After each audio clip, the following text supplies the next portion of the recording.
Elon Musk ने आरोप लगाया है कि आप रेपिस्टों को बचा रहे हैं। अब आप पूछेंगे कि एक देश के लोगों को रेपिस्ट कहना, एक धर्म के लोगों को रेपिस्ट कहना, यह कहां तक सही है? एलन मस्क इस बात को क्यों कह रहे हैं?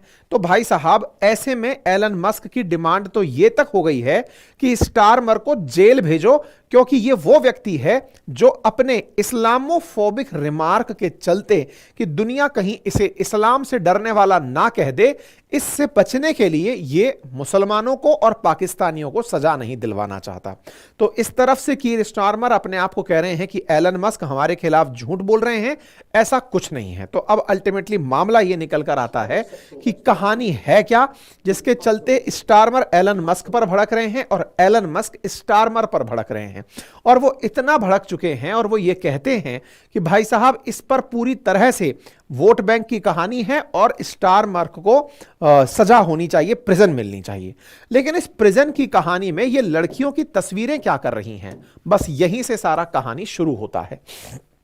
स्टारमर को एलन मस्क जेल क्यों भेजना चाहते हैं? अल्टीमेटली स्टारमर ने ऐसा क्या कर दिया ब्रिटिश पीएम ने जिनसे इतना खिलाफत करने लगे एलन मस्क? तो कहानी जुड़ी है इन बच्चियों से, और ये बच्चियां हैं ग्रूम की जाने वाली बच्चियां, जिन्हें ग्रूमिंग गैंग ने अपनी तरफ से शोषण किया, और जिन लोगों ने शोषण किया वो पाकिस्तानी थे। क्या कहानी है, अब उस पूरे इतिहास को आज आपके साथ डिस्कस किया जाएगा, क्योंकि अल्टीमेटली स्टारमर एविल है। इस तरह से एलन मस्क ट्वीट करते हैं जिसमें ये लिखते हैं कि स्टारमर एविल है, यानी कि ये राक्षस है, ये बुरा आदमी है। इस तरह से खुलेआम स्टारमर के खिलाफ ये बोल रहे हैं। इस तरह के काफी सारे टिकटॉक पर वीडियो वायरल हो रहे हैं जिसमें कहा जा रहा है कि मुसलमानों को बचाने के लिए ये स्टारमर अपनी राजनीति को बचाने के लिए काम कर रहे हैं। कुल मिलाकर के पूरी कहानी अब मैं आपको डिटेल में समझाता हूं। डिटेल में समझने के लिए पहले आपको इंग्लैंड की थोड़ी सी व्यवस्था समझनी पड़ेगी, समझना पड़ेगा कि यह वस्तु स्थिति कहां की है, क्या हो रहा है, ग्रूमिंग गैंग क्या है, बच्चियों के साथ रेप की कहानी क्या है, पाकिस्तानियों का कनेक्शन क्या है, स्टारमर को इसके पीछे दोषी क्यों ठहराया जा रहा है। तो एक एक करके शुरू करते हैं। देखिए, इंग्लैंड की जब बात होती है तो इंग्लैंड असल में यूके का हिस्सा हुआ करता था। तो साहब, मैं यहां पर एक पॉइंट ऐड कर देता हूं, और वो ये है कि जब हम इंग्लैंड की बात करते हैं तो असल में इंग्लैंड एक किंगडम है यूनाइटेड किंगडम के अंदर। जैसे यूएसए के अंदर, यूनाइटेड स्टेट्स ऑफ अमेरिका के अंदर 50 स्टेट मिलकर यूएसए बनाते हैं, ऐसे यूनाइटेड किंगडम में 4 किंगडम मिलकर के यूनाइटेड किंगडम बनाते हैं। उनमें से एक इंग्लैंड है। तो देखिए, यूनाइटेड किंगडम में 4 किंगडम कौन कौन से? स्कॉटलैंड, वेल्स, नदर आयरलैंड और इंग्लैंड, ये मिलकर के यूनाइटेड किंगडम बनाते हैं। इनमें से ये रहा इंग्लैंड। क्लियर? इसी इंग्लैंड में है लंदन, ये रहा लंदन। और इस लंदन के मात्र 150 मील दूर एक शहर है जिसका नाम है रॉदरहैम। ये जो रॉदरहैम नाम का जो शहर है ना, इसी से जुड़ी है आज की कहानी। मतलब यूनाइटेड किंगडम में इंग्लैंड, इंग्लैंड में लंदन, लंदन से लगभग 150 माइल दूर एक शहर जिसका नाम रॉदरहैम है, जो दक्षिणी यॉर्कशायर का एक शहर है जिसमें लगभग 1 लाख के आसपास पॉपुलेशन रहती है। इसमें एक मामला उजागर हुआ। मामला उजागर हुआ, एक प्रोफेसर थी जिनका नाम था एलेक्स जे। उन्होंने कुछ बच्चियों से बात की तो पता चला कि इस रॉदरहैम नाम के शहर में लगभग 1400 लड़कियों के साथ, 1400 लड़कियों के साथ पाकिस्तानियों के द्वारा यौन शोषण किया गया है। पाकिस्तानी मुसलमानों के द्वारा यौन शोषण किया गया है। अब ये दोनों वर्ड जो मैं आपको बोल रहा हूं, इस वर्ड के उपयोग में ही सारी राजनीति छिपी है। जब आप मुसलमान बोलते हैं तो दुनिया में मुसलमानों के खिलाफ लोगों को इस्लामोफोबिक कहा जाता है, और इस्लामोफोबिक कोई भी प्रोग्रेसिव सोसाइटी होना नहीं चाहती। वो ये चाहती है कि उन्हें दुनिया में इस तरह माना जाए कि नहीं, ये दुनिया के वो लोग हैं जिन्हें प्रॉपर तरीके से सब समानता के साथ रखने वाले लोग हैं। तो ये जो क्या कहते हैं इसको, तुष्टीकरण की जो कहानी है वो यहीं से शुरू होती है कि एक समुदाय को आप इसलिए अपनी तरफ से मोहलत देकर चल रहे हैं क्योंकि वो अगर उसके खिलाफ अगर कुछ बोल दिया गया तो दुनिया भर में आपके प्रोग्रेसिव होने की, आपके तरक्की पसंद होने की नीयत पर सवाल खड़े कर दिए जाएंगे। तो 2014 में मामला उजागर क्या हुआ? मामला उजागर यह हुआ कि 1990 से लेकर के 2014 के बीच में ब्रिटेन के इस शहर की लगभग 1400 लड़कियों के साथ रेप हुआ। और वो जो लड़कियां थी, वो लड़कियां असल में कम उम्र की लड़कियां थी। उन लड़कियों का क्या हाल था? उन कम उम्र की लड़कियों को कुछ ड्राइवर्स के द्वारा, देखिए मैं आपको बताता हूं, पाकिस्तानी लोग बस एक बार देश से बाहर निकल जाते हैं नौकरी पाने के लिए। जैसे आप अगर दुबई जाएंगे तो 90% ड्राइवर वहां पाकिस्तानी हैं। पाकिस्तानियों को कुछ काम ना मिले तो वो ड्राइवरी, भीख मांगना, ये सब कर लेते हैं, पंचर साटना, जो मिलना है वो कर लेते हैं। ऐसे ही ब्रिटेन में भी इन्होंने कुछ ऐसे ही काम पकड़े। ब्रिटेन के अंदर बाहर, चूंकि ब्रिटेन राज किया था भारत पाकिस्तान पर, तो भारत और पाकिस्तान से गए हुए लोग ब्रिटेन की आज की पॉपुलेशन का लगभग 6% हिस्सा हैं। मतलब आप ये मानकर चलिए कि 35-36 लाख लोग आज भारतीय मूल के वहां रहते हैं, भारतीय मूल और पाकिस्तानी मूल के वहां रहते हैं। ऐसे में जो पाकिस्तानी वहां गए, वो वहां पर ड्राइविंग का काम या फिर हाउस हेल्प का काम, प्लम्बिंग का काम, ऐसे काम पकड़ लिए। ये लोग जिन घरों में पैसे वाले लोग थे, वहां जाकर के बच्चियों के साथ व्यवहार बनाए, छोटी बच्चियों को लालच में फंसाए, उन्हें जबरदस्ती का अफेक्शन दिखाया और उस अफेक्शन में फंसाकर उन बच्चियों का फिर धीरे धीरे यौन शोषण किया, उन्हें ड्रग अब्यूज किया और उन्हें ड्रग की आदत डाल करके फिर उनके साथ सामूहिक बलात्कार किया। उनका इस तरह शोषण हुआ कि उन बच्चियों के साथ जो दुर्घटनाएं हुई, आज उन पर ना जाने कितनी ही किताबें लिखी जा चुकी हैं, कितनी ही स्टोरियां उनके ऊपर की जा चुकी हैं। ये जो मैडम है जिनके द्वारा इस पूरी कहानी पर किताब लिखी गई हैं, इनके द्वारा ही जब ये बात बाहर निकाली गई, तब दुनिया इस मामले में बहुत ज्यादा चौंकी। अब आप कहेंगे, इन मैडम ने 2014 में ये बात लिखी, मामला बता रहे हो 1990 से लेकर के, 1990 से लेकर के 2014 के बीच में क्या हुआ? क्या ये मामले कभी दर्ज नहीं हुए? क्या हुए? बच्चियों ने जाके पुलिस स्टेशंस में इन मामलों को दर्ज कराया। जब दर्ज कराया, सरकार को पता चला, अपराधियों की तलाश हुई, पता चला कि इसके पीछे पाकिस्तानी हैं और पाकिस्तानी मुसलमान हैं। तो उनके खिलाफ एक्शन लेने के लिए उस समय की सरकार, जो लेबर पार्टी की सरकार हुआ करती थी, जो कीर स्टारमर जिस पार्टी से हैं उनकी सरकार हुआ करती थी उस टाइम में, उनकी सरकार ने उनके खिलाफ एक्शन लेने में कोताही बरती। यह कहा कि अगर हमने इनके खिलाफ एक्शन लिया तो फिर मुस्लिम जगत नाराज हो जाएगा, या फिर पाकिस्तानियों के खिलाफ यह भावना जाएगी कि हम इनको गलत तरीके से ट्रीट कर रहे हैं, समानता का भाव नहीं दे रहे हैं।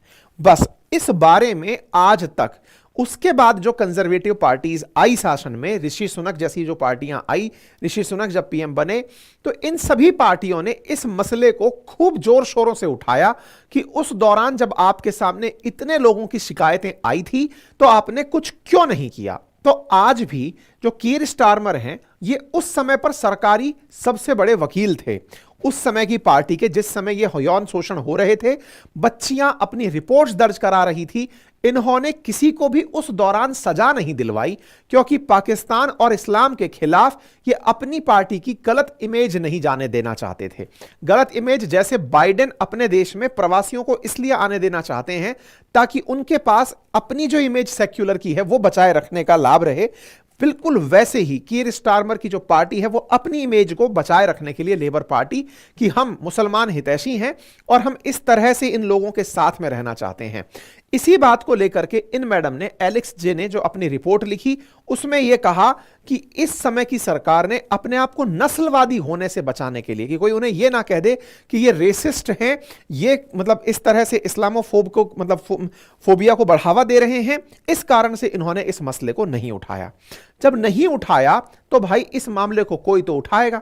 तो देखिए उस समय जब 2014 में यह बात निकल कर आई इन मैडम एलेक्स जे की मदद से कि भाई 20 साल में इतनी बच्चियों के साथ इतनी चीजें रिपोर्टेड हैं, आपने कुछ क्यों नहीं किया, तो यह बात उठना शुरू हुई कि भाई ब्रिटिश पुलिस ने अल्टीमेटली पाकिस्तानी गैंग्स को, जिन्होंने बच्चियों के साथ ऐसा किया, उनको राजनीतिक रूप से सही होने के चलते क्यों दोषी नहीं ठहराया। मैं आपको बता दूं कि आज यूके में अगर 7 करोड़ के आसपास पॉपुलेशन है, तो वहां पर 3.4 मिलियन तो ईयू बॉर्न आउटसाइडर्स हैं और 8 million non EU born residents हैं जो रहते हैं यहां पर। इंग्लैंड और वेल्स के अंदर अराउंड 11.4 मिलियन लोग ऐसे हैं जो नॉन यूके बॉर्न है, यानी कि यूके के बाहर पैदा हुए हैं। उनमें से भी अगर हम बात करें तो इंडियंस लगभग 20 लाख हैं और पाकिस्तानी लगभग 16 लाख हैं जो यहां रहते हैं। और इनके द्वारा जो कुल पॉपुलेशन में हिस्सा बनाया जाता है वो 5.4% के आसपास बनाया जाता है। इन्होंने यूके में जो किया पाकिस्तानियों ने वो बहुत ही शर्मसार करने वाला है, क्योंकि ये खुद एथनिक माइनॉरिटी होकर के वहां के लोगों के खिलाफ इस तरह की जो नफरत कर रहे थे वो कुछ भारत के अंदर हो रहे लव जिहाद के समान थी। कहते हैं कि जिहाद के अंदर अगर किसी की जान चली जाती है तो 72 हूरें मिलती हैं, तो इनकी थॉट प्रोसेस में था कि हम तो ऑलरेडी इंग्लैंड में ही हैं, यहां तो हूरों का ही देश है क्योंकि ये गोरों का देश है। और इस तरह से इन्होंने इस तरह की हरकतों को अंजाम दिया। कुल मिलाकर के इनके द्वारा जो दुर्घटनाएं उस दौरान की गई, बाद की सरकारों के द्वारा उसे ढकने का बहुत ज्यादा राजनीतिक मूल मुद्दा बना। बाद की जो पार्टीज रही, अब मैं आपको पार्टीज से चर्चा कराता हूं। देखो, यह रहा कीर स्टारमर 2024 के अंदर पीएम बना है। इसका जो पुराना काल था, पुराना काल मतलब इनके जो पूर्ववर्ती इनकी पार्टी के जो शासनकर्ता थे वो 1997 से 2007 तक, 2007 से 10 तक, यानी 1997 से 2010 तक लेबर पार्टी का ही ब्रिटेन में शासन रहा है। यह वही दौर था जिस समय पाकिस्तानी लोगों के द्वारा ग्रूमिंग गैंग्स बना करके, ग्रूमिंग गैंग्स क्यों कहा जा रहा है कि ये छोटे बच्चों को ग्रूम कर रहे हैं, उनको बचपने में फंसाकर, धोखेबाजी से फंसाकर उनका शोषण कर रहे थे। आप जानकर आश्चर्य करेंगे, लगभग लाखों, 1.5 लाख के आसपास ऐसे मामले हैं जिसमें यौन हिंसा की बात है। उसमें से एक बड़ा प्रतिशत, लगभग 37% के आसपास डेटा इंटरनेट पर, क्योंकि सब जगह अलग अलग प्रकार की रिपोर्टिंग है, उसमें ग्रूमिंग गैंग्स का ही इसमें यौन हिंसा के अंदर या फिर इस तरह की हिंसा के अंदर कंट्रीब्यूशन बताया जा रहा है। ठीक है, तो अब आप देखिए, फिर आप सवाल करेंगे कि ऋषि सुनक जब पीएम रहे इन्होंने क्या किया। तो ऋषि सुनक ने अपने कार्यकाल में इस ग्रूमिंग गैंग को पकड़ने के लिए एक टास्क फोर्स बनाई कि भाई अगर ऐसा था, क्योंकि अल्टीमेटली कीर स्टारमर को टारगेट करना था। अब आप पूछेंगे अब तो बहुत पुराना मुद्दा हो गया, इन्हें क्यों घसीटा जा रहा है? तो इन्हें क्यों घसीटा जा रहा है इसको ऐसे समझो। देखो, कीर स्टारमर आज भले ही पीएम हो, लेकिन जिस समय यह मसला चल रहा था उस समय पर ये उस समय डायरेक्टर ऑफ पब्लिक प्रोसिक्यूशन हुआ करते थे। मतलब एक प्रकार के समझिए तो अटॉर्नी जनरल टाइप की रैंक पर उस समय हुआ करते थे, मतलब बड़े आदमी हुआ करते थे वकीलों के अंदर। इनके ऊपर यह जिम्मेदारी थी कि ये उन मामलों में केस दर्ज करवाते, सरकार की तरफ से मसला आगे लेकर जाते, पर ये लेकर नहीं गए। लोगों के नाम उजागर हुए तो सरकार पीछे चली गई, सरकार ने कोई सख्त फैसले नहीं लिए और इन लोगों के खिलाफ चेहरे बाहर आने के बावजूद भी इन्हें यहां से बाहर नहीं निकाला।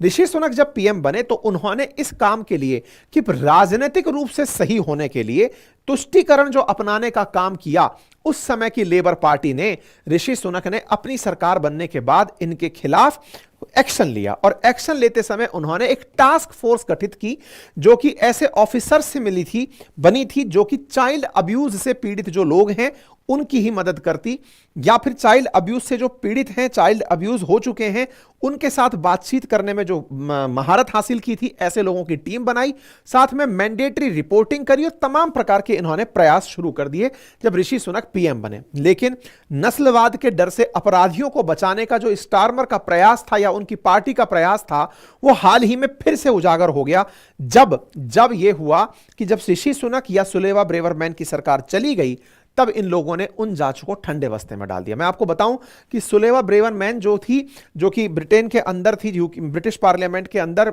ऋषि सुनक की पार्टी की एक बड़ी नेता थी, इन्होंने तो खुलेआम कहा था कि भाई ये पूरा की पूरा मामला पाकिस्तानियों के द्वारा किया गया है, पाकिस्तानी ग्रूमिंग क्लेम्स जो हैं यही थे सारे के सारे, और इन्हीं को दोषी ठहराया था।